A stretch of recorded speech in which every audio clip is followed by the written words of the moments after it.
So this is a bouquet that I purchased from a fundraiser yesterday called Circle the City, where they help the homeless.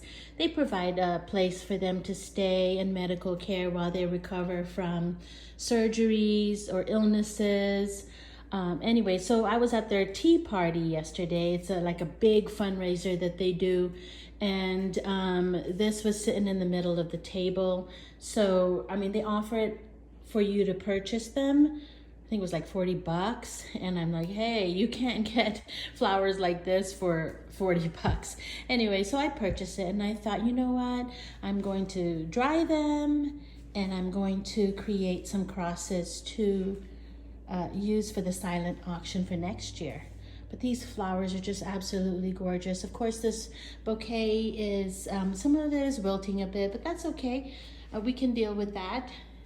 I've done many wilted flowers in the past, and they came out just beautiful as well. So it doesn't matter.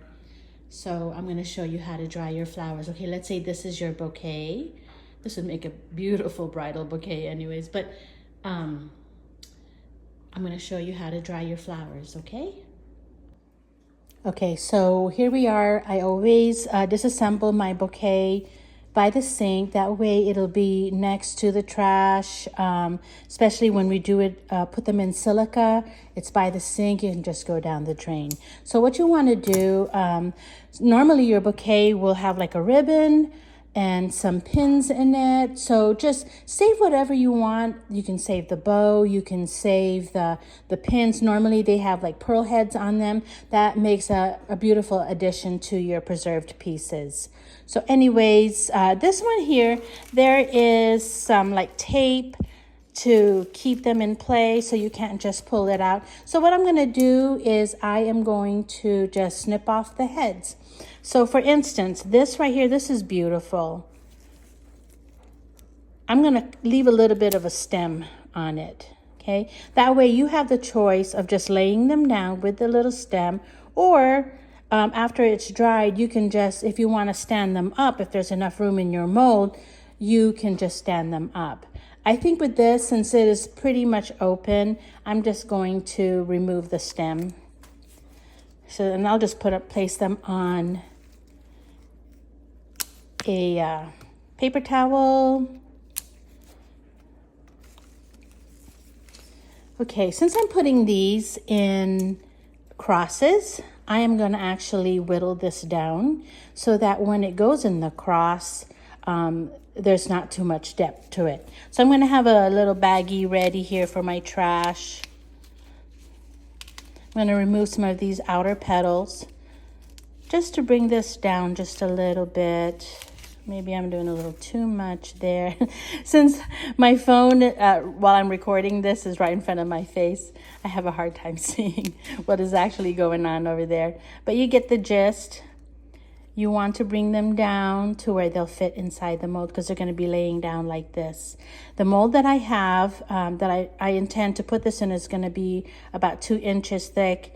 Maybe this will fit, maybe not. So we may be laying them down or putting them upright. Okay, the reason why we're whittling them down now is because many times when you dry your flowers and when you remove them from the silica, just the outside retains its color. Sometimes the inside will turn brown, and we don't want that. Okay, I think that this is fine. So we're going to save that.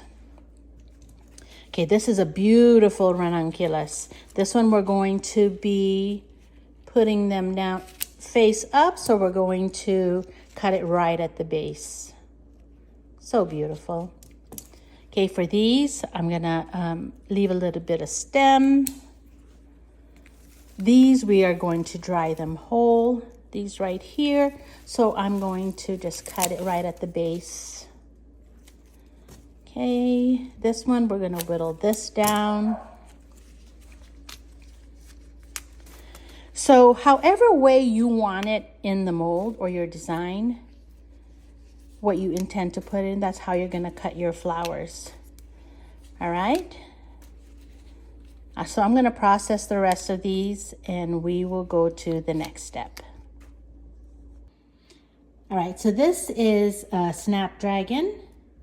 It's pretty big. You're never ever gonna really use a whole thing like this. So what we're gonna do is, these are pretty big. So what I'm gonna do is I'm gonna dry these individually. Because a lot of times when you leave them one big spike, they just flatten out and they don't dry very well. So I'm gonna remove these. And then I'm gonna take this piece and just cut it off right there. And that's how you're gonna dry it. Because this will fit in like, in the piece, it's small enough. Now right here we have a beautiful green hydrangea.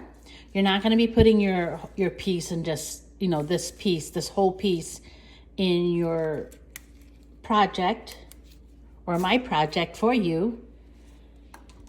So what we're gonna do is we're gonna cut them just like that, and we'll dry them like that. Okay? Not the whole thing, but cut them up. There you go.